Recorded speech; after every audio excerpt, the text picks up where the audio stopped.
Hello, friends. It's a lovely Sunday morning. Good morning to everyone. And as usual, I'm at my soccer field. So, now the purpose of making this video, if you recall, recently I undertook my solo travel to Rajasthan. One of the purpose was to explore Jodhpur, and the other purpose was to do Vipassana. Now, if you remember, I made a small video when I was at the center. I just briefly mentioned about what is Vipassana. And when I came back to my hometown, many people asked me about Vipassana.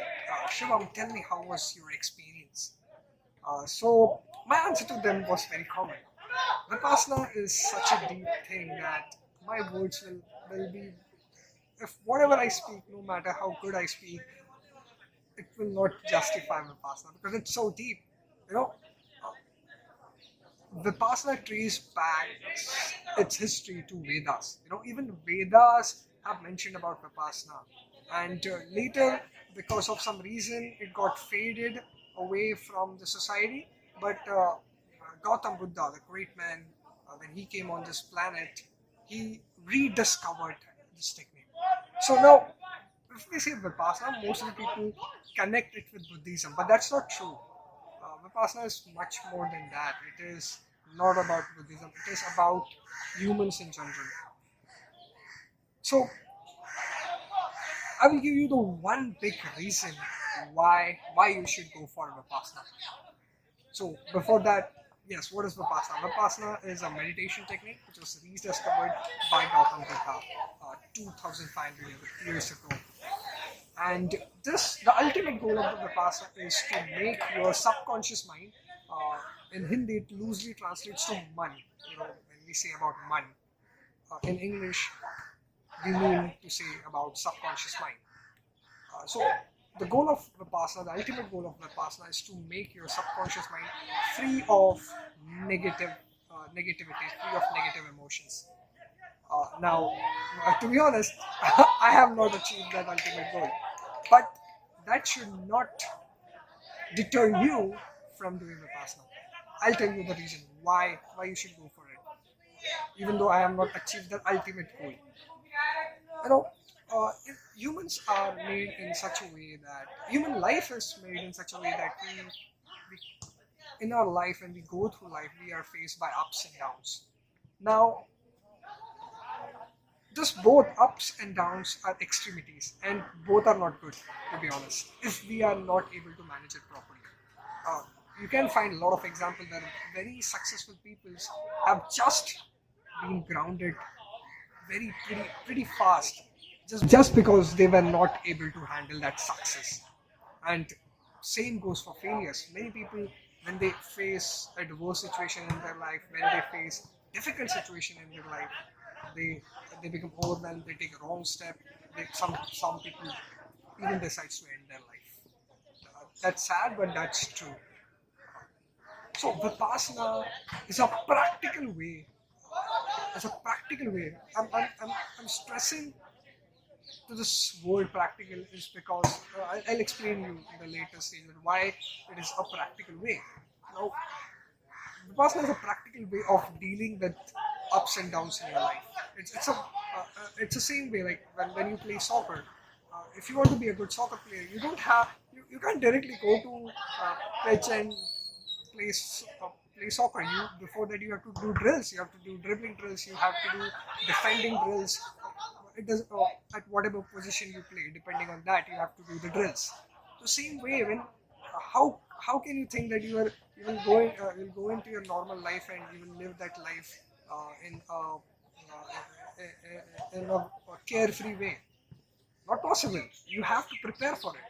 So that's what Vipassana does. That's what meditation does actually. It prepares for you. It's like a drill for you, which prepares you for the adverse situation of life. So yeah, Vipassana actually teaches you how to handle success, and it also teaches you how to handle failures through practical methods. Now there are other ways too. Where you can read good books. That's one of the way. Uh, the second way is you can listen to motivational talk.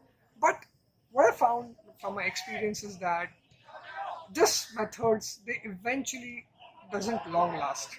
It's because it's very simple. You listen to the talk and that you forgot. You don't. You don't. You don't.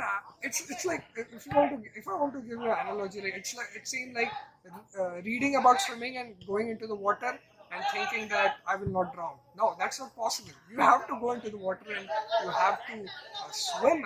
You have to practice swimming. Then only you can swim. That's the that's what Vipassana does. It is a practical method. That's why I was stressing it practical. It was a practical method to deal with problems or to deal with the ups and downs of life. So even though I have not achieved my ultimate goal, that to make my subconscious mind free of negative emotions, I still get negative emotions, but that's okay because Vipassana has taught me to how to manage those negative emotions. So right now, to be honest, I'm not going through a very good time of my life. I have a little bit. I'm going through a little bit down in my life, downs in my life. But after doing Vipassana, I could compare the way I used to handle those emotions in my life, and now the way I'm handling those emotions after doing Vipassana. It's like I'm still feeling that pain, but that pain is not overwhelming. Earlier, it was very overwhelming. Now the pain is not very overwhelming. So if you're getting that benefit, why why uh, why why on this planet Earth you can't invest your 10 days in learning such a beautiful technique? Now many people will argue that Shivam, 10 days is too much for us. We can't take out our time. But let me tell you a very simple wisdom. You know, let's say what will be your average lifespan? 70 years, 75 years, or maybe 80 years, depending on how you live your life, how do you eat right or not, do you exercise or not, depending on that, it depends. But there are other factors too. So in this 80 years of life, let's say you are 20 down, you're 20 years old. So remaining 60 years of life, if you are getting an opportunity to live it carefree just by investing 10 days, don't you think so? It's a very profitable deal. I think so. This is Sean Pandit signing out. Until we meet again. Thank you.